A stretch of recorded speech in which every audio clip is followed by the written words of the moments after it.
Comenzamos con el tercer módulo de Física 2. En este módulo vamos a ver temas de electricidad y magnetismo. Vamos a arrancar ahora por el primer tema, que es electricidad. Primero lo que vamos a hacer es definir de qué hablamos cuando hablamos de electricidad. Son fenómenos físicos relacionados con la presencia de cargas eléctricas. Seguramente cuando yo te digo electricidad, a vos te vienen a la memoria ciertas imágenes relacionadas con la corriente eléctrica, cables, chispas y demás. Y eso es una parte de la electricidad. Por eso esta definición apunta a lo más sustancial de la electricidad, que es fenómenos relacionados con la presencia de cargas. Y en este contexto vamos a ver que hay dos tipos de electricidad. Una se llama electricidad dinámica o electrodinámica, que está referida a las corrientes eléctricas, que es lo que más asociamos cuando hablamos de electricidad. Pero también nos encontramos con la electricidad estática o electrostática, que está asociada a cargas presentes en los materiales, pero que no están en movimiento. Cuando están en movimiento se llama electricidad dinámica y cuando están quietas se llama electricidad estática. Pero vamos un poco más para atrás. Primero vamos a tener que entender en qué se basa la electricidad. Para eso tenemos que recuperar un contenido que viste en otras materias, que es el modelo atómico. Recuperamos esto, el modelo atómico, la imagen bien podría ser esta. Nos encontramos que en esta construcción de cómo es un átomo, nos reconocemos una región central que se llama núcleo. En esta región central están ubicadas ciertas partículas del átomo que se llaman protones y neutrones. Los protones tienen carga positiva y se representan con una letra P minúscula. Los neutrones no tienen carga y se representan con una N minúscula, y el cero no quiere decir número, sino que quiere decir que tiene cero de carga. Alrededor de esta zona del núcleo hay una región donde están girando los electrones. La verdad que no son tan prolijos como está en este diagrama, pero es de lo mejor que encontré porque los tenemos en varias capas. em, no están dando círculos elípticos como vemos en muchos diagramas, sino que son esferas. Así que esto que te estoy mostrando vendría a ser como el corte de un átomo. En esta sección periférica es donde encontramos los electrones. Los electrones son partículas que tienen carga negativa y los representamos con una E minúscula. Ahora bien, asumimos que los átomos no tienen carga eléctrica en su totalidad. Sin embargo, yo te estoy diciendo que están formados por partículas que tienen carga positiva y carga negativa. Y tendríamos que poder juntar estos dos conceptos. ¿Cómo es que teniendo partículas con cargas, el átomo en total no tiene carga? Pues lo vamos a explicar de esta manera. Asumamos, por ejemplo, que tenemos un átomo de sodio. El átomo de sodio tiene 11 protones, eso significan 11 cargas positivas. Y también tiene 11 electrones, que significan 11 cargas negativas, que cuando se encuentran las 11 positivas, se cancelan con las 11 negativas y nos queda una carga total de cero. Por esto es que decimos, hay presentes cargas eléctricas, pero en la totalidad no hay cargas. Lo mismo vamos a plantear con otro elemento, con el flúor. El flúor tiene 11 protones, serían 11 cargas positivas, perdón, no, 9. 9 cargas positivas, 9 cargas negativas, que cuando se encuentran se cancelan una a una y esto nos queda con cero de carga eléctrica. Ahora, ¿qué pasa si se encuentran átomos de sodio con átomos de flúor? Resulta que el flúor tiene más fuerza para atraer a los electrones que el sodio. El sodio tiene un núcleo que tiene poca fuerza para atraer a sus electrones. Entonces, cuando se encuentran, va a pasar algo como esto. El sodio va a perder un electrón que se lo va a pasar al flúor, y eso va a pasar entonces que cada uno de los dos tengan cargas. Ya no están más neutros, ¿sí? En este estado están los dos neutros y cuando se pasan un electrón, el sodio tiene un electrón menos. Hagamos la cuenta de vuelta. El sodio sigue teniendo 11 protones, 11 cargas positivas, pero ahora perdió un electrón, así que pasó a tener 10 electrones. Y entonces, a los 11 protones le cancelo solamente 10 porque tengo 10 electrones. Eso genera que nos quede una carga positiva. Con el flúor pasa algo similar. El flúor sigue teniendo 9 protones, pero ahora recibió un electrón del sodio, pasó a tener 10 electrones. Y entonces las 9 cargas positivas cancelan 9 cargas negativas y me queda siempre una en exceso. Entonces llegamos a que los materiales pueden ganar o perder electrones, se los pueden pasar de unos a otros, dependiendo la fuerza que tengan para atraer los electrones. Aquellos que tienen más fuerza terminan con cargas negativas y los que tienen menos fuerza terminan con cargas positivas. Estoy hablando de cargas y estoy hablando de cantidad de cargas. Supongamos, tenemos un átomo de sodio. Esto representa una carga positiva. Pero si tuviéramos 5 gramos de sal, la sal es nuestra principal fuente de sodio. Y te estoy mostrando 5 gramos porque lo tengo en la foto y porque es la cantidad de gramos de sal que habría que consumir como máximo por día para no tener iones de sodio en exceso. Ahora, un solo átomo de sodio representa una carga positiva. En la sal tenemos cargas de sodio y cargas de cloro y en conjunto entre todos los átomos de sodio y todos los átomos de cloro constituyen 100.000 trillones de cargas. Es una cosa gigantesca, descomunal. Es difícil poder imaginarse cuánto es esto. Pero cuando en la práctica uno esté hablando de cantidad de cargas, no es cómodo hablar de miles de trillones de cargas, de cientos de miles de trillones de cargas, y estoy hablando de solamente 5 gramos de sal. Entonces se define una unidad como para hablar de paquetes grandes de cantidad de cargas, ¿sí? Hablamos entonces de unidad de cantidad de cargas, y esa unidad se llama Coulomb. Lo representamos con una letra C mayúscula, y es como te digo, un paquete de cargas. Un coulomb representan 6,25 por 10 a la 18 cargas. Estas cargas podrían ser tanto positivas como negativas. Se puede tener un coulomb de cargas positivas, un coulomb de cargas negativas, más o menos. Ahora esto está puesto en notación científica. ¿Qué tan grande es esto? La verdad que es un número grandioso, muy extenso. Fíjate, acá te está puesto con todos los ceros. Este número es el 6.250.000 billones de cargas. Que así y todo es un número grande. Fíjate que es menor que la cantidad de cargas que tenemos en un gramo de sal. Hay veces que nos vamos a encontrar con esto. Vamos a tener un objeto, un material que tienen varios coulombs. ¿Sí? Acá tenemos alrededor de 16.000 coulombs en los 5 gramos de sal. Podemos tener también necesidad de tener cantidades más pequeñas, podemos tener muchas menos cargas que estos 6.250.000 billones. Cuando necesitamos cargas más pequeñas, se habla de milicoulombs o microcoulombs con sus respectivas cantidades. ¿Sí? Estamos bajándole 3 ceros a cada uno. Así que, como unidad de base, los coulombs podemos tener múltiplos y submúltiplos, dependiendo de la cantidad de cargas con la que estemos trabajando. Pero el concepto que quiero que tengas claro, que cuando hablamos de un coulomb es un paquete de cargas, es una cantidad de cargas definida, que pueden ser positivas o negativas. Bien, volvemos un poco más a la atracción nuclear que estábamos mencionando antes.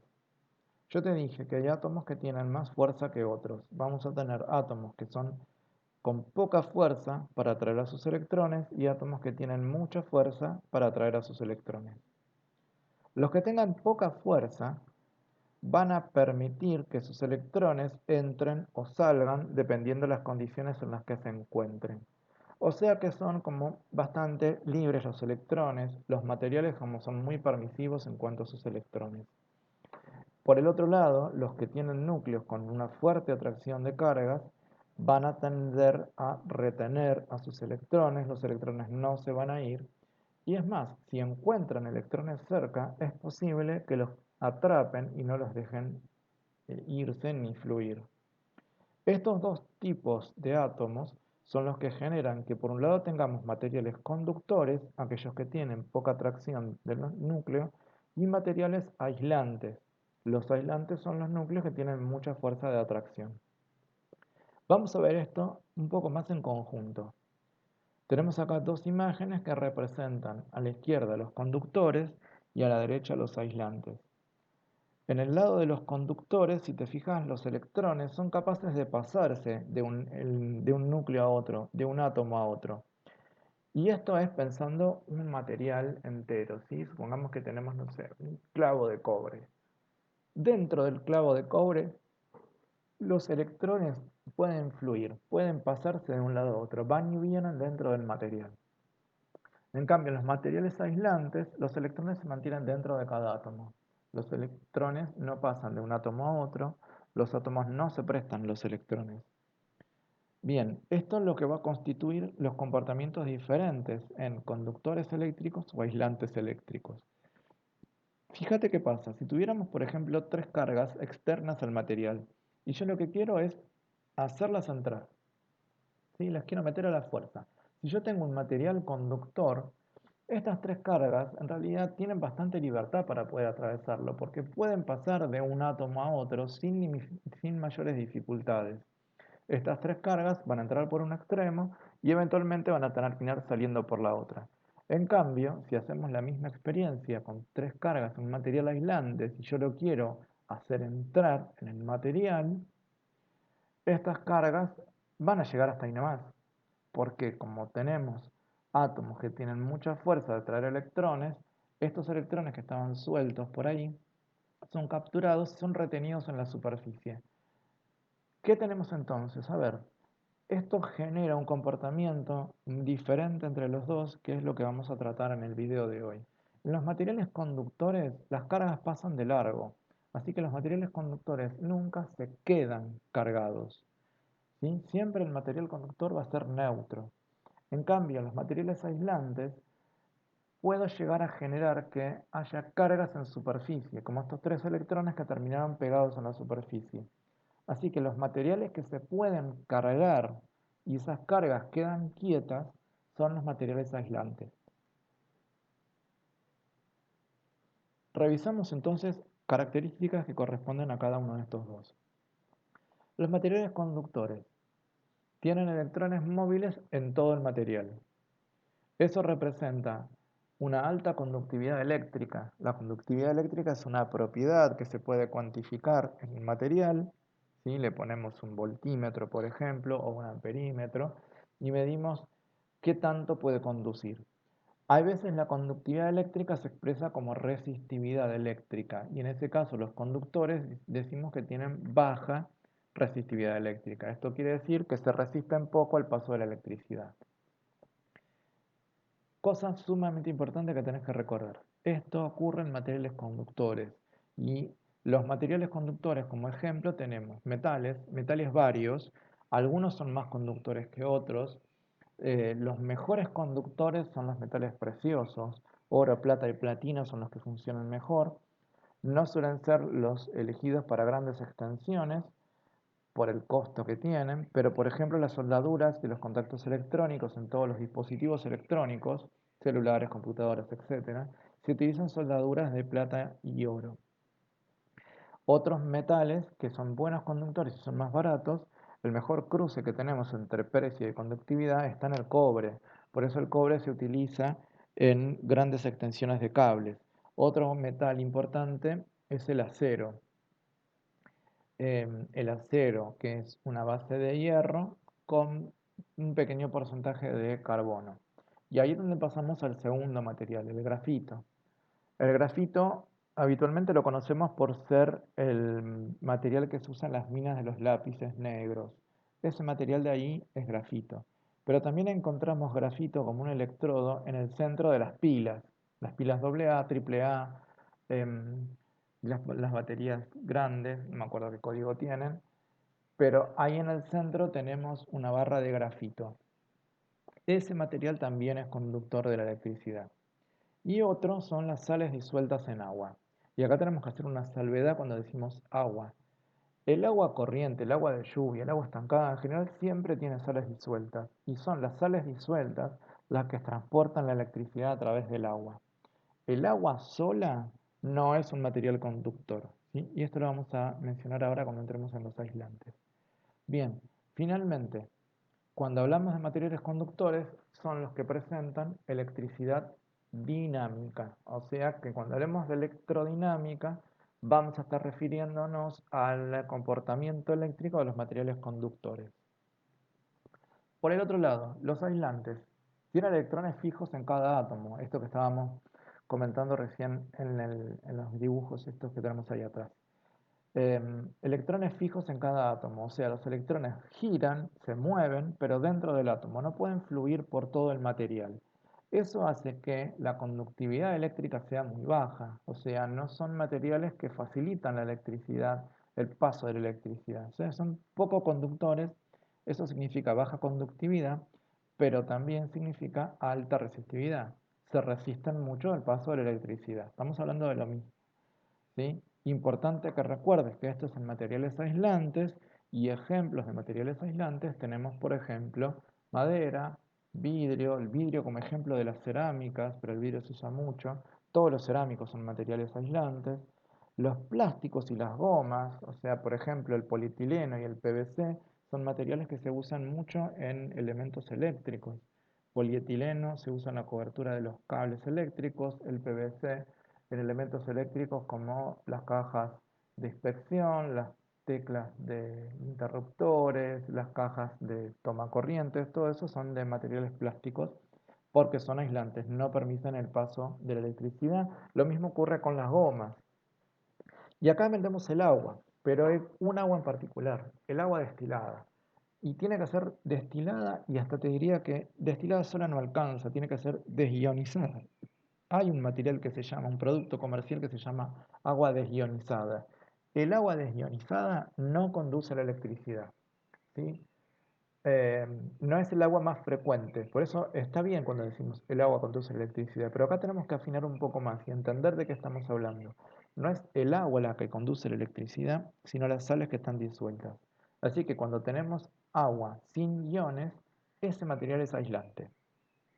Otros materiales aislantes son los combustibles líquidos y esto suele ser fuente de muchos riesgos y explosiones. Más adelante en este video te voy a explicar por qué. Y finalmente el aire. El aire es uno de los mejores aislantes eléctricos que tenemos. Siempre que se pueda dejar un espacio, la electricidad no va a pasar. Y eso, en realidad, si te pones a pensar, es como muy evidente.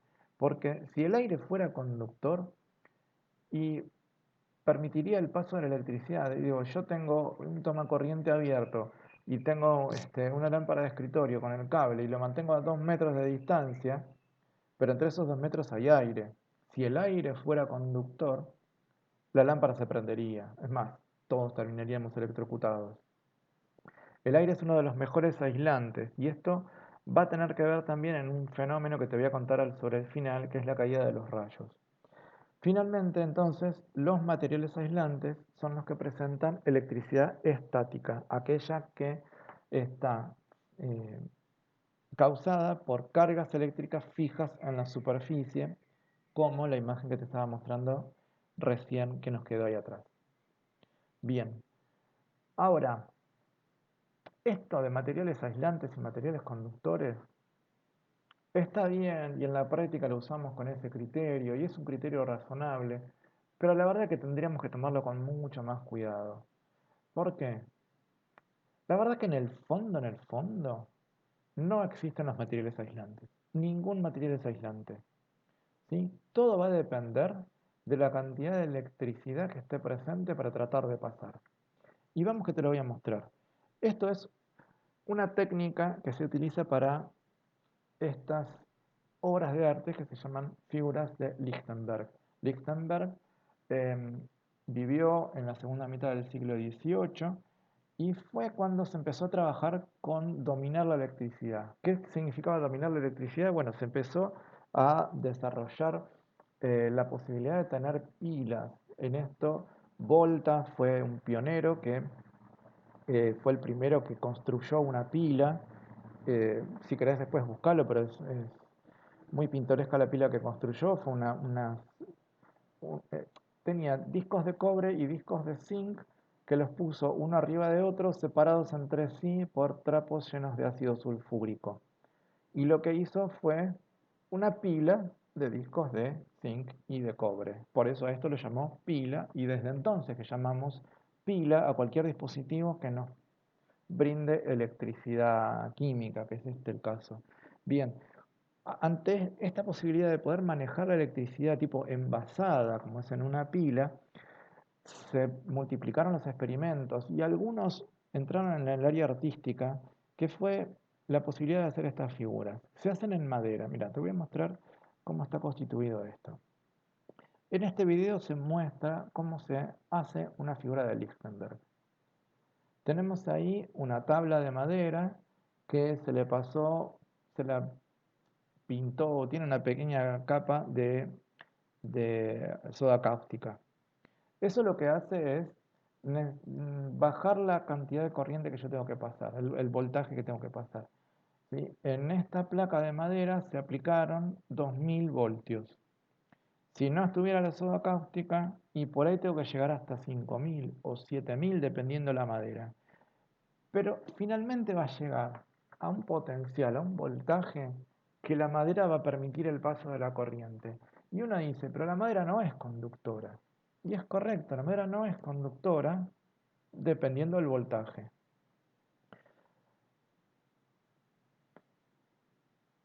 Ahora nos va a mostrar cómo arranca esto. ¿Sí? Tenemos la tabla. Fíjate que la electricidad se metió en la madera, pero no pasó hasta el otro lado. ¿Sí? ¿Por qué? Porque estas figuras ocurren porque la electricidad va a buscar los puntos que tengan menos resistencia o más conductividad.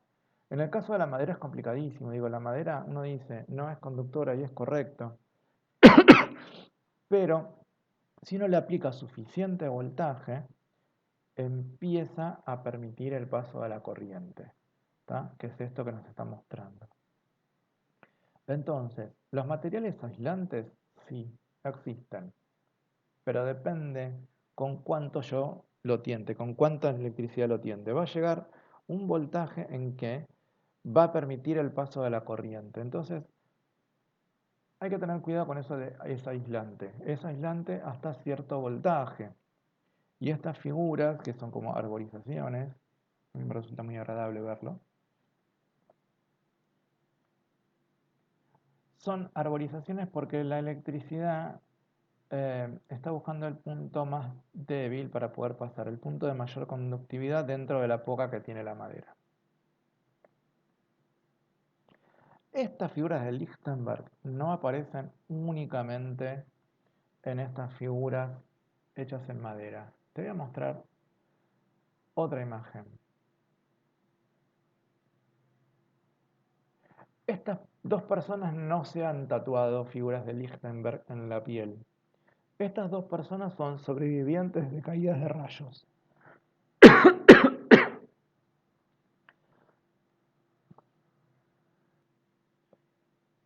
Cuando uno habla de las caídas de rayos, un poco asusta, pero la verdad que la supervivencia es altísima. Ahora no me acuerdo el porcentaje, pero alrededor del 90%, pongámosle, de personas que han tenido que les cayó un rayo encima, sobreviven. Pero resulta que dejan algunas cicatrices, y estas cicatrices claramente muestran las mismas imágenes que las figuras de Lichtenberg. ¿Por qué? Al atravesarle las cargas eléctricas del rayo, esas cargas eléctricas buscan los lugares de mayor conductividad y en este caso fueron a través de la piel. Digo, estas cicatrices que les quedan son cicatrices que les quedan en la piel porque la piel es muy buena conductora. Avanzamos un poco más.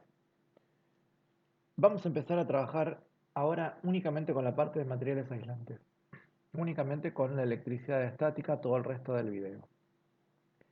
En la electricidad estática vamos a hablar primero de la electrización, es decir, cómo hacemos para que un material aislante se cargue eléctricamente, cómo es que se producen las descargas de estos materiales y finalmente en qué se usan o qué aplicaciones tienen estas características. Lo primero entonces es la electrización. Cuando hablamos de electrización es esa imagen que yo te mostré recién en la animación de yo trataba de meter cargas eléctricas en un material aislante y el material aislante que tiene fuerza nuclear para atraer los electrones las deja pegadas en superficie. Bien, la electrización es cómo hacemos para que un material se cargue eléctricamente, es decir, cómo hacemos para que le lleguen cargas y se queden pegadas en la superficie. La imagen es de un pequeño muchacho que ha quedado electrizado. Ahora te voy a explicar por qué quedó electrizado, pero la imagen esta de los pelos parados las vas a encontrar cada vez que hablemos de electrización, electricidad estática. Porque lo que va a ocurrir es que el chico quedó electrizado y sus pelos, que no son conductores, se llenaron de cargas del mismo signo. Como tienen cargas del mismo signo y las del mismo signo se rechazan, los pelos tratan de separarse lo más posible. Hay tres métodos de producir la electrización. Uno es por frotamiento o fricción. El segundo es por contacto y el tercero es por inducción.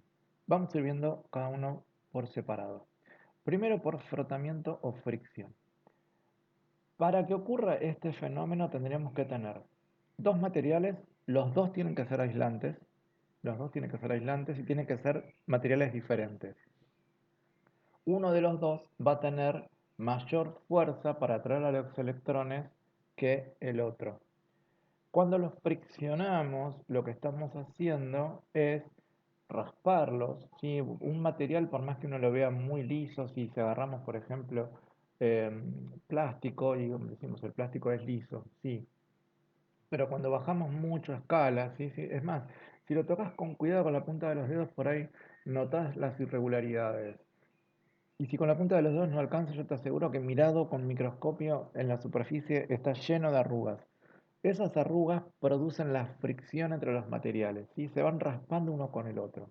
Y entonces, el material que tiene mayor fuerza para traer las cargas va a ser el que le va a sacar electrones al otro. Entonces, después de friccionarlos, los separamos y al rojo que tenía mayor fuerza nuclear le sacó electrones al otro que, si bien es aislante y es fuerte en su atracción nuclear, es menos fuerte que el rojo. ¿Sí? Insisto, los dos tienen que ser aislantes, pero uno tiene que ser más fuerte que el otro. Iniciamos con dos materiales que no tienen carga, dos materiales neutros. Finalizamos con un material que queda con carga negativa y otro material que queda con carga positiva. ¿Cuánto tiempo va a mantener las cargas? Va a depender de varios factores. Pero a la larga, en algún momento, los dos vuelven a recuperar su neutralidad. Los electrones, como mínimo, van a ir a parar al aire y el aire también es un material aislante. Así que lentamente se va a ir descargando y esas cargas lentamente, de alguna manera, van a llegar al otro material que quedó con carga positiva. Bien, este fenómeno de electrización es el más frecuente, el más habitual en muchos lugares y también termina siendo el más peligroso. Te muestro situaciones en las que se produce la electrización por frotamiento. En la primera imagen tenemos una persona que está descargando granos de una bolsa, ¿sí? Las bolsas suelen ser de materiales aislantes como los plásticos. Incluso las bolsas más antiguas, que eran de fibras, esas fibras también son aislantes y por fricción con los granos terminan cargándose. La segunda imagen es en una tubería por la que está circulando, podría ser agua, que termina cargándose eléctricamente, se carga la tubería, pero principalmente ocurre cuando tenemos la circulación de combustibles, porque los combustibles son materiales aislantes. La segunda de la primera columna, ¿sí? Donde la persona que está caminando. Este es re frecuente, muy frecuente. Cuando tenemos suelas de goma y caminamos sobre alfombras, por ejemplo, esa fricción entre dos materiales aislantes, ¿sí? Una goma y un plástico, es lo que produce que nos carguemos electrostáticamente. Otro caso es la circulación de rodillos, ¿sí? Por ejemplo, en las imprentas de diarios o la fabricación de rollos de polietileno, donde tenemos plásticos que están friccionando con el rodillo, como es este caso, pero también con el aire. La fricción con el aire también puede producir la carga. En la quinta imagen, la de abajo a la izquierda, tenemos una pistola tipo aerógrafo, que esto lo mencionamos cuando vimos el efecto Venturi. También tengo un flujo y una fricción de un fluido que fricciona contra la pistola. Si este fluido tuviera un solvente, por ejemplo, los solventes son aislantes, no son conductores, y entonces se genera una carga electrostática. Y finalmente tenemos acá un depósito que tenemos una tubería lateral en la que está llegando, pueden ser líquidos o pueden ser granos, que termina circulando. ¿Está? Siempre que yo tenga una circulación, una fricción de un fluido en algunos casos, pero los granos son sólidos pero terminan fluyendo, digo, a nivel de objeto termina fluyendo. Siempre que tenga este tipo de flujo de materiales aislantes, siempre se van a producir electrización por frotamiento. Ahora en un rato vamos a ver por qué esto termina siendo importante a tener en cuenta. El segundo mecanismo, no, todavía estamos con esto. Acá, mira, esto es re divertido.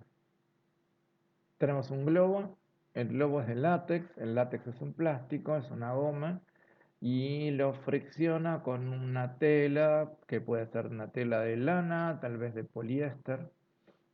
El globo queda cargado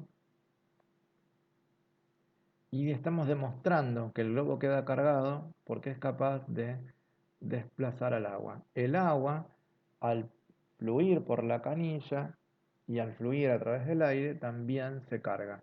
Acá tenemos el tercer fenómeno, digo, el globo se carga con la ropa por fricción y el agua se puede cargar por fricción o por inducción, que es el tercero de los métodos que te voy a contar. Em, Acá te estoy mostrando otro ejemplo, chorrito de agua y regla friccionada. ¿Sí? Fricciona cuando sale de imagen y cuando la acerca se le pone al chorrito de agua. Tiene que ser un chorro delicado, ¿sí? No abras la canilla del todo, pues yo sé que te está dando ganas de hacerlo. Eh, y está bueno que lo pruebes, sí, la verdad que estaría bueno. Agarras una regla de acrílico, mirá, y tiene un transportador también, no lo había visto. Em, o el globo, como se mostraba en la imagen anterior, y un chorrito delgado es capaz de desplazarlo. Bueno, sigamos. Segundo de los métodos, electrización por contacto. En este caso partimos ya de un material cargado, ¿sí? Podría ser el material cargado que cargamos antes por fricción. Partimos de dos materiales aislantes, otra vez dos aislantes. Uno tiene que estar cargado y el otro no. Cuando se tocan, y por eso están en contacto, uno de los materiales le va a pasar sus cargas al otro material. Y terminamos con los mismos materiales, pero el que estaba cargado ahora está neutro y el que antes estaba neutro ahora me queda cargado. Es una forma de electrizar el material azul en este caso, pero también de descargar al material rojo.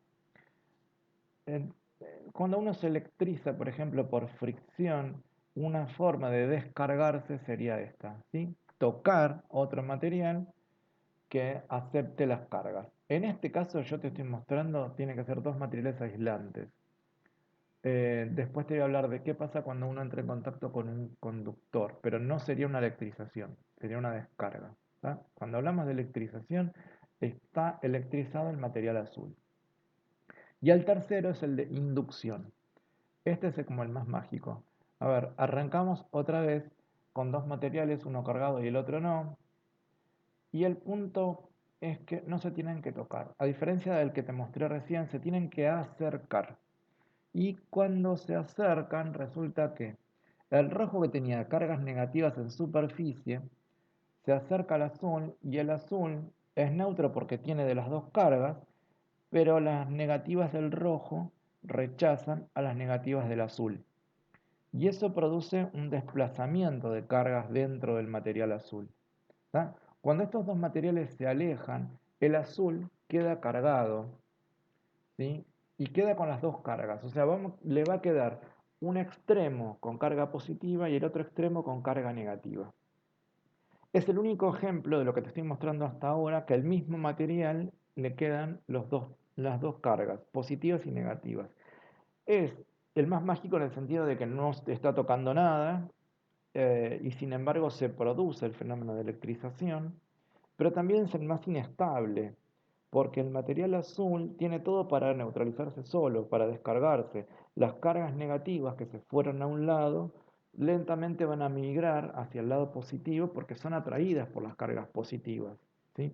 Es el mismo fenómeno, o sea, las cargas negativas entre sí se rechazaron y eso indujo la electrización del azul y las cargas opuestas se atraen y eso produce la neutralización del material azul. Hay una serie de experimentos hechos en un video de Diego Golombek que están re divertidos.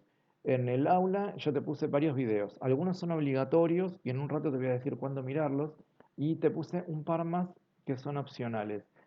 Son opcionales, yo te digo, te recomiendo que mires el de Golombek, porque te está contando todo esto y a mí me resulta muy divertido. Es como contado un poco más infantil, nada de seguridad y higiene, pero muestra una serie de experimentos donde esto queda muy concreto que está ocurriendo. Bien, hicimos los tres métodos de electrización. Ahora vemos las descargas electrostáticas. Cuando hablamos de descargas electrostáticas es fácil. Digo, tenía un material cargado y se descarga. Partimos de un material que está cargado. Fíjate que acá estoy partiendo de uno cargado y otro descargado. Perdón, de uno cargado positivamente y el otro cargado negativamente. Tengo los dos que están cargados. Estos dos, cuando se acerquen y sobre todo cuando se ponen en contacto, producen la descarga de uno sobre el otro. Esta es una de las formas que se producen las descargas electrostáticas, ¿sí? Cuando yo tengo dos materiales con cargas opuestas. Y esto es lo que ocurre cuando se trabaja con las bujías. Esta es una bujía que se utiliza, por ejemplo, en los motores nafteros. Y lo que se hace es por medio de una corriente eléctrica, se van acumulando cargas, ¿sí? Así como yo te mostré acá, el rojo tiene cargas negativas y el azul, por falta de cargas negativas, le queda cargado positivamente, en la bujía pasa algo parecido. En un extremo me quedo con cargas negativas, en el otro extremo con cargas positivas, y finalmente se acumulan tantas cargas que las negativas viajan de una punta a la otra y se produce la descarga. Estas descargas electrostáticas pueden ocurrir con materiales eh, aislantes como esto que te estoy mostrando, pero es mucho más frecuente cuando tenemos un material aislante cargado y se encuentra con un conductor. ¿Sí? Cuando se encuentra con un conductor, la descarga es mucho más rápida. Y de esto estoy seguro que conoces, porque se trata de cuando las cosas te patean. Incluso cuando las personas te patean. Dos personas que estén cargadas, o una que está cargada y la otra no, terminan recibiendo la pérdida de las cargas de los otros. ¿Sí? De esto hablamos cuando hablamos de descargas electrostáticas. Bien, acá es donde entraría una serie de videos. Yo te preparé 5 videos que en el aula están en la parte de videos obligatorios, de bibliografía obligatoria. No te los paso acá porque ya me pasó que YouTube me dice, hey, estás plagiando videos. Así que lo que te sugiero es que en este video pongas pausa, lo dejes a un lado, vuelvas al aula y mires los videos que te puse como bibliografía obligatoria. Una vez que hayas terminado eso, volvés a este video y terminamos la conversación sobre electrostática.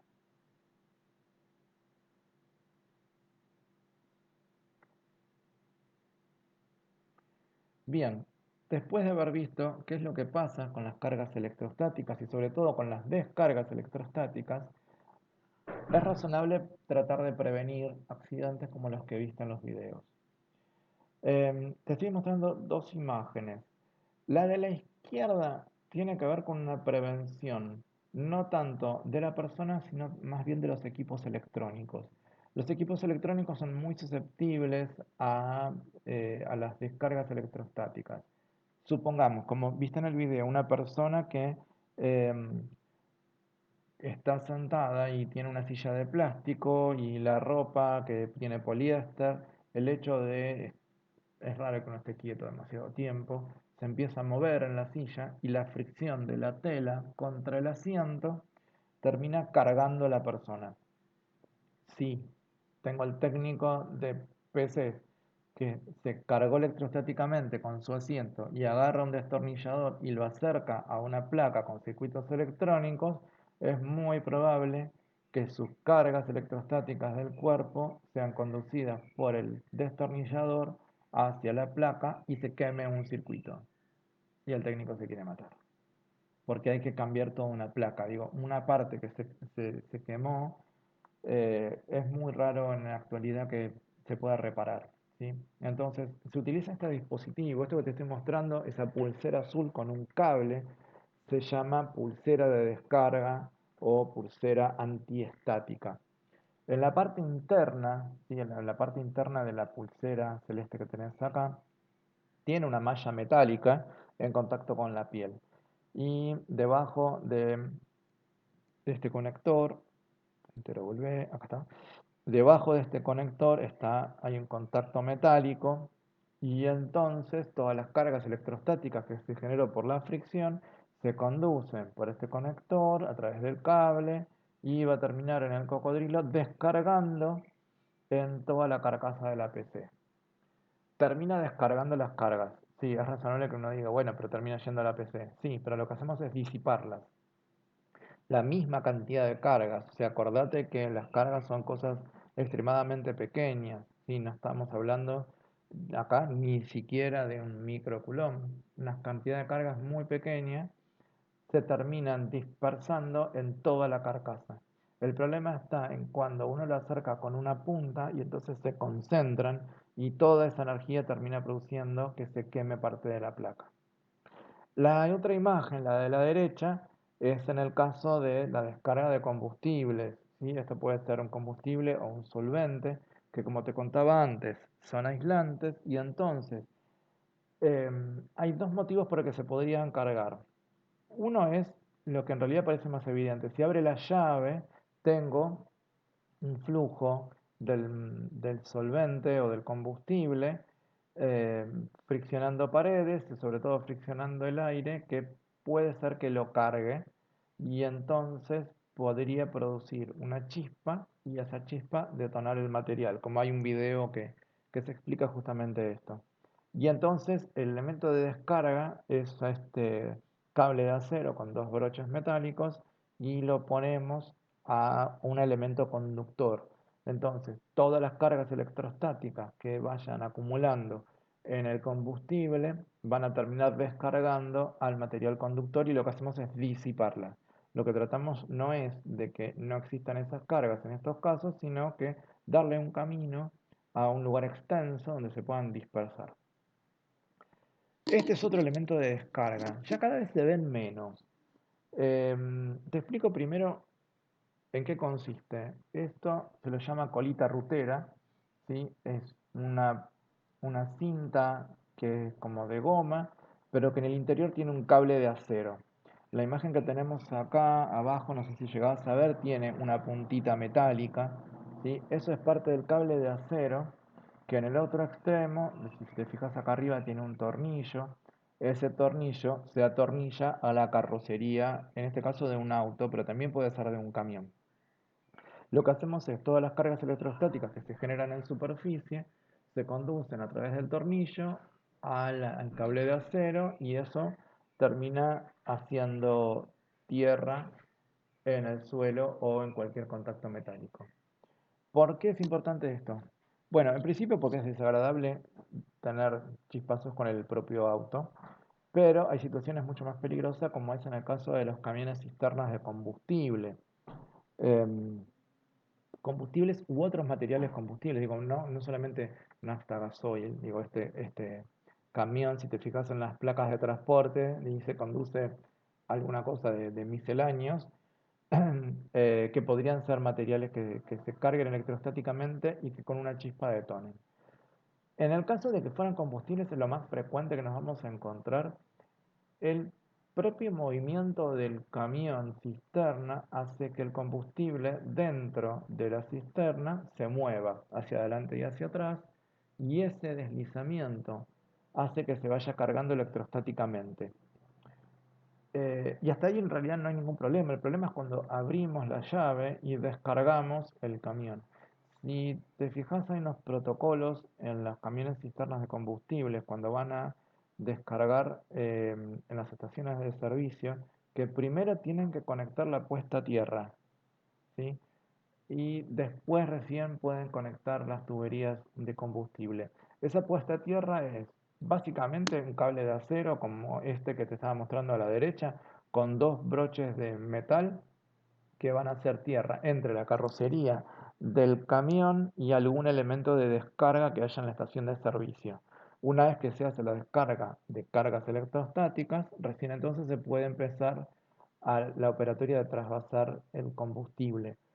El combustible va dentro de las tuberías, ese no es el problema. El problema es que el combustible, como seguro que te acordás de Química 2, los combustibles son volátiles, generan vapores, eso es prácticamente imposible de poder controlar y eso sería el riesgo ante una chispa por una descarga electrostática. Bien, a ver,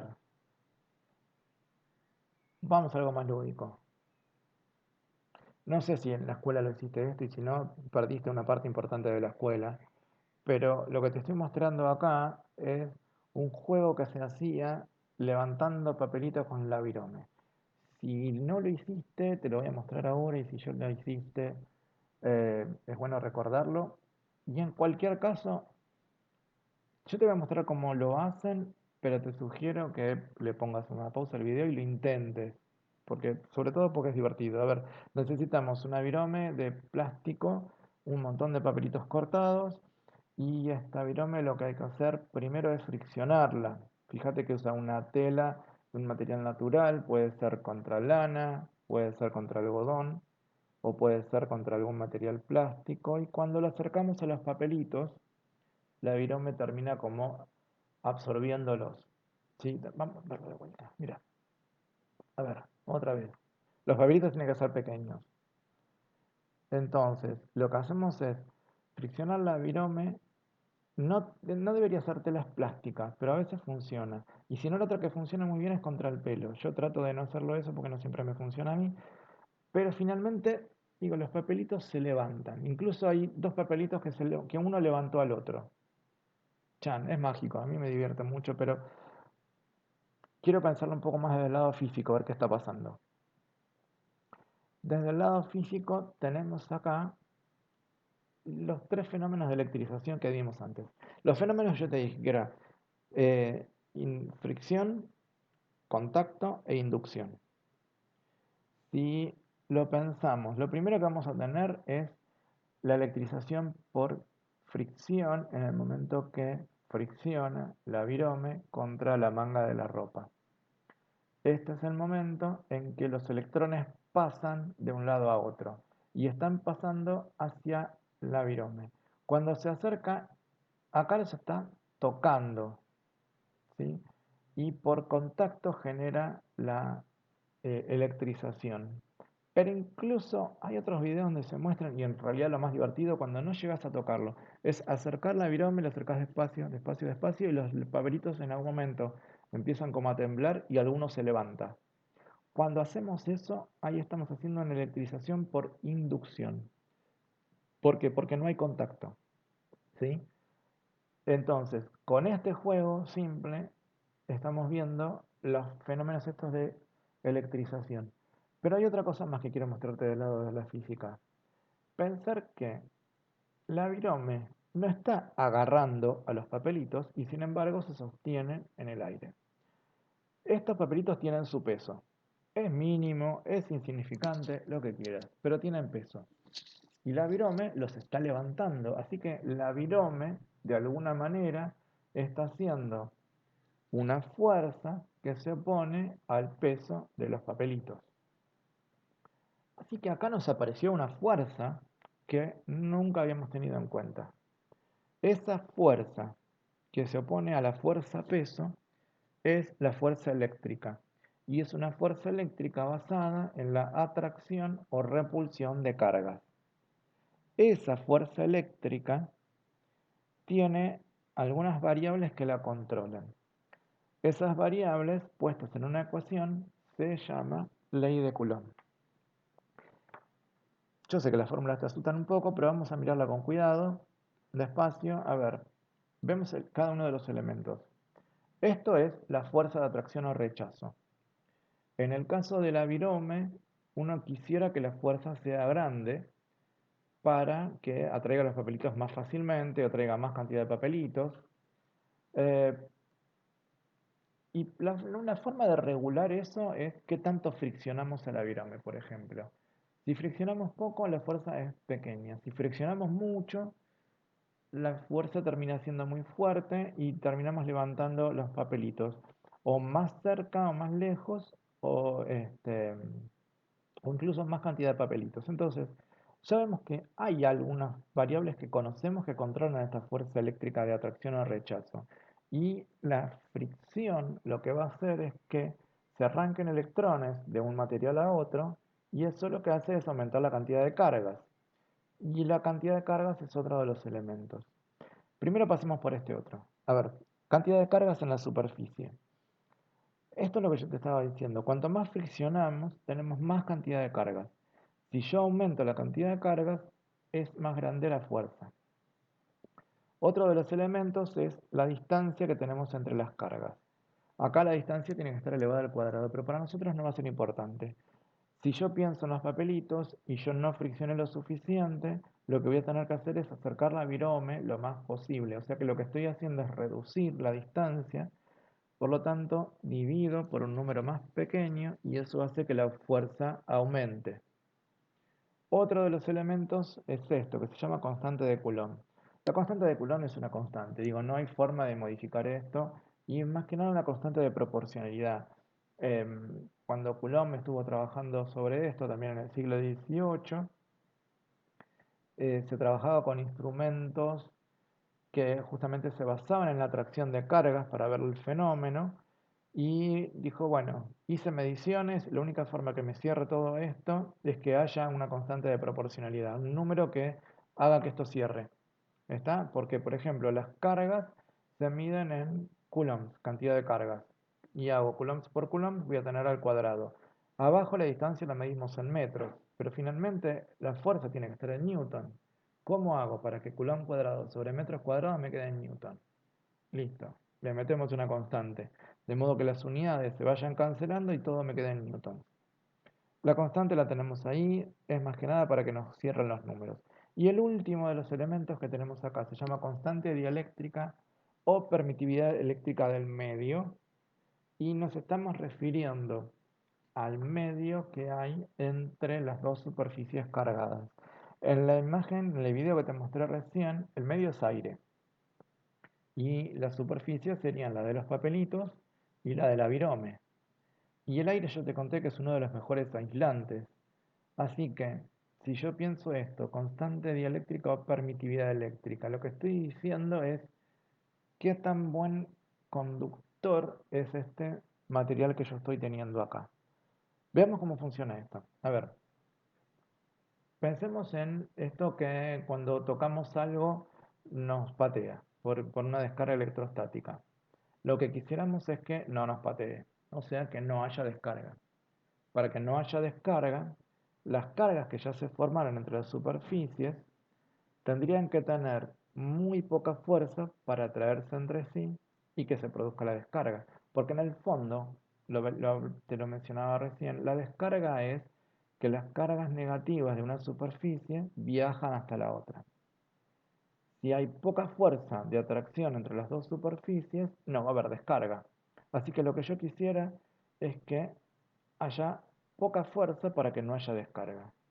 Y veamos cómo entonces interviene la ley de Coulomb para conseguir esto.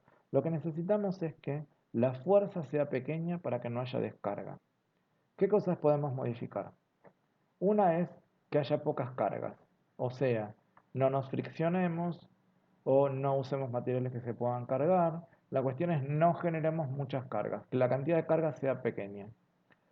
¿Qué otra posibilidad? Bueno, ya nos friccionamos. Listo, estoy cargado. ¿Cómo hago para no descargar? La otra posibilidad es aumentar la distancia.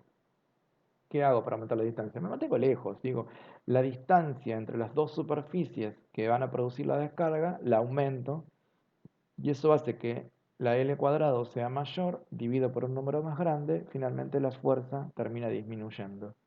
Y la última, y esta es un poco más complicada, pero en ciertas condiciones que ahora te voy a mencionar, se utiliza también, que es qué tan permisivo es el material o qué tan aislante es el material. Entonces, si yo quiero que la F disminuya, yo lo que voy a tener que usar acá es un material más aislante, o sea que su constante dieléctrica sea mayor. ¿Tá? Si yo meto en el medio un material que sea más aislante, no permito la circulación de cargas de un lado a otro. Bien, a ver, vamos a ver cómo funciona esto en cosas más grandes. Y con cosas más grandes nos estamos refiriendo a tormentas eléctricas. Primero pongamos un par de nombres. A ver, hablamos de rayo cuando hay una descarga eléctrica entre la nube y el suelo. Hablamos de relámpagos cuando es una descarga eléctrica de una nube a otra nube. Y hablamos de centellas cuando es dentro de la misma nube. Y acá también funciona Coulomb. Porque, igual que lo que te mencionaba recién de cuando hacemos una descarga electrostática, cuando tocamos algo y nos patea, un rayo es exactamente la misma cosa, pero increíblemente más grande. Un rayo también es una descarga de cargas electrostáticas. ¿Qué ocurre? A ver, para que se produzcan las cargas, porque dijimos que para que se descargue tiene que haber cargas, o sea que tiene que haber electrización. La electrización de las nubes ocurre cuando hay, sobre todo cuando hay viento, porque se va produciendo la fricción de las nubes con el aire. El aire era un material aislante y entonces va transportando cargas entre la Tierra y la nube. La Tierra se va cargando positivamente, la nube se va cargando negativamente. Pero la cuestión es que el aire es un aislante. Y entonces, ¿qué pasa? Si me meto en la ecuación de eh, Coulomb, yo que digo, bueno, se va cargando, esto va aumentando. Sin embargo, el aire es aislante, o sea que yo acá tengo un número grande. Si tengo un número grande en la K, quiere decir que la fuerza va a ser pequeña. ¿Qué pasa con la distancia? La distancia es enorme, ¿sí? Entre el suelo y las nubes. Entonces, todo esto como que se junta para que no haya rayos. Y eso la verdad que está genial. Entonces, si yo tengo un material aislante como el aire y muchísima distancia, la fuerza de atracción entre las cargas de la nube y el suelo es pequeña. Hasta que juntamos tantas cargas que el producto de las cargas entre el suelo y la nube es tan grande que hace que la fuerza sea tan grande que produce la descarga. Ahora, esto es lo que produce con un rayo. ¿Sí? Finalmente cosas maravillosas como esta. Sí, fíjate que es, en algún punto a mí me recuerda a las fibras de Lichtenberg, porque hay tipo una arborización, ¿sí? La descarga de las cargas eléctricas busca el punto que tenga menor resistencia, ¿sí? O mayor conductividad, igual que pasaba con las fibras de Lichtenberg. Es mucho más frecuente los relámpagos y las centellas que los rayos, porque el medio que tenemos dentro, el medio, es bastante más conductor que el aire y además las distancias podrían ser más cortas, no siempre, porque las nubes pueden tener alturas considerables, pero las distancias son más cortas que con el suelo. Por eso es mucho más frecuente que haya relámpagos y centellas que descargas al suelo. Ahora hay otra cuestión, y esto tiene que ver con algo como más em, del suelo. Esto pasó, una noticia del año pasado, probablemente te acuerdes, porque fue para esta época del año pasado, había una cantidad de descargas, o sea, estábamos todos a los chisporrotazos, tocabas algo y te pateaba, tocaba gente y te pateaba, y resulta que nos vinieron a decir que tenía que ver con la humedad ambiente. Y muchos dijeron, sí, claro, cosa de los diarios. Bueno, no, tiene que ver con la baja humedad ambiente. Y si lo pensamos dentro de la ecuación de Coulomb, em, supongamos, volvemos al caso de que toco algo y me patea. Si yo me voy cargando electrostáticamente y el aire tiene mucha cantidad de agua, o sea, la humedad es alta, el agua esa que tiene sales, no es agua desionizada, el agua esa que tiene sales es conductora de electricidad, así que las cargas que yo voy generando las voy descargando rápidamente al aire húmedo. El año pasado tuvimos niveles de humedad muy bajos, entonces el aire se hizo más aislante y eso hizo que nuestros cuerpos fueran acumulando más cantidad de cargas, similar a lo que hacen las nubes con los rayos. Finalmente acumulábamos tantas cargas que cuando nos acercábamos, incluso sin tocar a otra persona o a un material conductor, saltaba el chispazo que nos terminaba doliendo. Bien. Y esto tiene mucho que ver con las condiciones ambientales cuando estamos trabajando con seguridad y higiene. Si uno está en un lugar donde las chispas pueden producir daños graves, como por ejemplo estoy trabajando en un lugar donde hay combustibles o donde hay materiales eléctricos, el aire debería tener una cantidad mínima de humedad para facilitar la descarga, ¿sí? Porque el friccionamiento va a ser medio complicado. Si friccionamos cuando ya estamos caminando, la carga en el cuerpo va a estar igual. Lo que voy a tratar es de conseguir que el cuerpo se descargue. Y entonces ahí es donde intervenimos con las distancias, intervenimos sobre todo con esto que te estaba contando, la constante dieléctrica. Esto sí yo lo puedo modificar dependiendo de las condiciones. Bien, vamos a otra de las aplicaciones que tiene que ver con los calzados de seguridad. En el caso de los calzados de seguridad, si pensamos a ver las cosas que sí podemos modificar, los calzados de seguridad tenemos como dos extremos. Aquellos que son muy buenos conductores y otros que son muy malos conductores, dependiendo para qué lo vayamos a usar. Se trabaja con una escala de resistividad.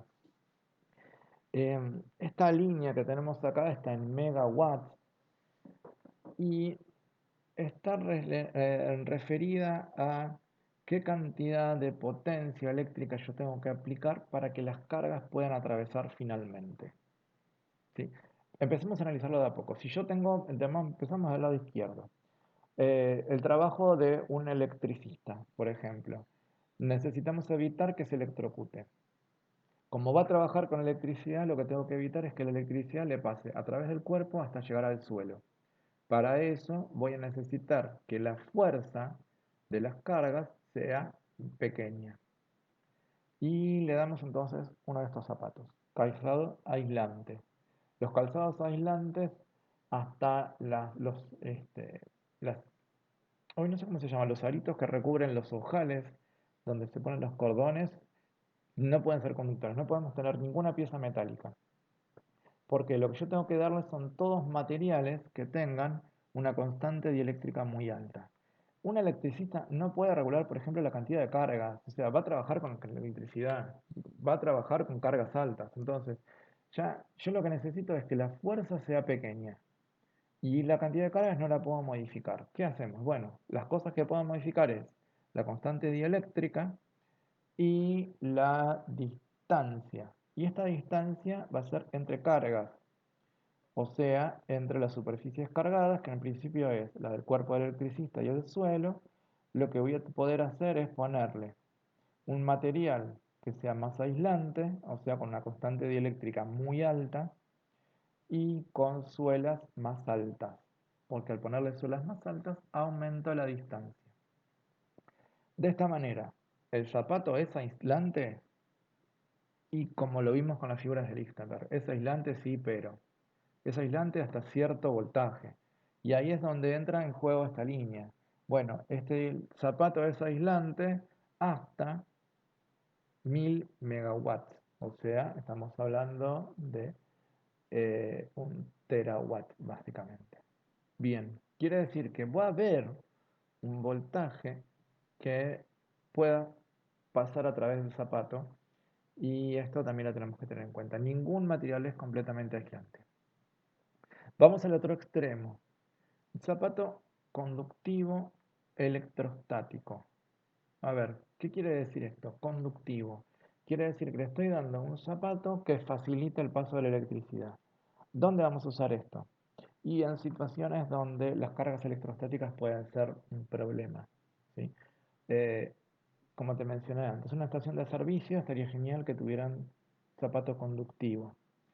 Em, en lugares donde se guardan armas de fuego, donde se guardan productos químicos explosivos, en donde se trabaje con polos de metales y donde se hace pulidos de metales, todas situaciones donde las chispas podrían desencadenar una explosión.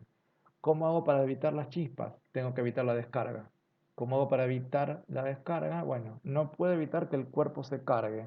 Y entonces lo que tengo que hacer es facilitar que se descargue y que no acumule cargas. O sea, lo que vamos a tratar de hacer en este caso es que esta carga desaparezca rápido. ¿Sí? Y entonces lo que voy a necesitar es que la fuerza se aumente rápidamente para que las dos superficies descarguen rápidamente. ¿Cómo hacemos esto? Bueno, jugamos con las dos mismas variables. Por un lado, las suelas van a ser más delgadas y la suela va a tener que ser de materiales menos resistentes, o sea, materiales más conductivos. De hecho, hay algunos materiales que directamente lo que hacen es en el medio de la suela de poliestireno, por ejemplo, no, poliestireno no, poliuretano, se le ponen alambres de cobre. ¿Sí? Vas a ver puntitos dorados que son los lugares donde se descarga directamente. Si pusimos un material tan conductivo, le metemos un metal y ya está. Ahora, nos queda una franja en el medio. Y esta franja en el medio está para situaciones bastante complicadas de resolver. Estos materiales se llaman disipativos o dieléctricos. ¿Sí? Tengo por un lado los conductivos y por otro lado los dieléctricos. Y van a ser situaciones, por ejemplo, típico que se usa con los instrumentos musicales o estudios de grabación o incluso, ponele, hay una figura en los recitales en el que se lo llama plomo. El plomo es varón o chica que ayuda en el montaje de los equipos. Y en un recital se trabaja eh, con altos voltajes, o sea que va a haber cables tirados por ahí seguramente, fichas metálicas porque son los contactos. Y yo diría, bueno, en esa situación le tendría que dar un calzado aislante para que no se electrocute. Pero darle un calzado aislante significaría que él se puede ir cargando electrostáticamente y va a trabajar con equipos electrónicos. Hay muchos equipos electrónicos en la música actual. Y entonces, si él se carga electrostáticamente, corremos el riesgo de que una chispa arruine una placa electrónica y vamos a tener un problema grande. ¿Qué hacemos con eso? Bueno, se le dan zapatos que son intermedios. Los zapatos disipativos no son tan conductores como el conductivo, pero permiten el paso de la electricidad con menos acumulación de carga. ¿Sí? El aislante va a necesitar muchísima acumulación de carga para poder ser atravesado. El disipativo con menos cantidad de carga permite la descarga. Y así tenemos estos tres calzados de seguridad en los cuales tenemos en cuenta las cargas electrostáticas y trabajando con la ecuación de Coulomb vemos que hay tres factores que se pueden modificar. A veces la cantidad de cargas no, pero siempre la conductividad eléctrica del material y el espesor del material que vendría a ser la distancia entre las cargas. Bien, terminamos con esto. Estos son los carteles que debería haber en lugares donde es peligroso que haya cargas electrostáticas. La verdad que no los vi nunca, pero la normativa dice que tendría que haber, ¿sí? Material sensible a la electrostática, por ejemplo los circuitos electrónicos. El círculo de abajo, ESD, significa descarga electrostática, las siglas en inglés. Y bien, deberíamos tener este tipo de cartelería en lugares donde hay que prestar atención a no acumular cargas electrostáticas. Ok, con esto terminamos entonces el video de electrostática. Si no viste los videos de la parte obligatoria, es buen momento para hacerlo. Y los dos que te puse que son opcionales, si te da el tiempo, yo te diría que los mires. Los dos son útiles y el de Golombek, la verdad que es bastante divertido. En los próximos videos ya vamos a empezar con conducción eléctrica y con electricidad dinámica.